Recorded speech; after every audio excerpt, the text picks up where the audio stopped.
Well, you know, you recognize the name Harry Glickman, I'm sure. He's kind of known as the father of professional sports here in Oregon. And last week, he was honored with a Lifetime Achievement Award by the Oregon Sports Hall of Fame.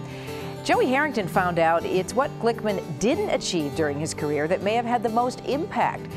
Joey tells us we almost had here in Portland the Seahawks. My first choice was to try to get an expansion team in the National Football League. We had an election here for a Delta Dome, missed by 5% of the vote. I'll always believe, Joey, that had that passed, the team that's now in Seattle would have been in Portland instead.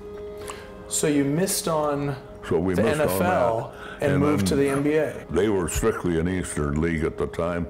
They had a commissioner, Maurice Fadaloff, nice guy, but whose mentality, anything west of Brooklyn, was beyond his mentality.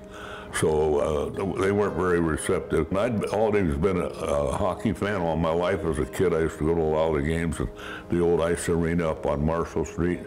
So we went after a franchise in the Western Hockey League and got it and had a lot of success with it.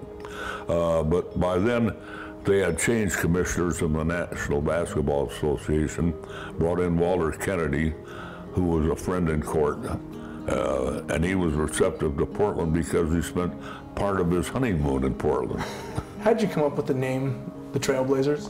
We're toying with the idea of running a contest, and Doug, I might also mention that we're giving serious consideration as to whether this club should be called the Portland basketball team or the Oregon team. And we had about 100 entries, and the first choice was Pioneers, but we weren't going to infringe on any name that was here. Lewis and Clark already had the name Pioneers.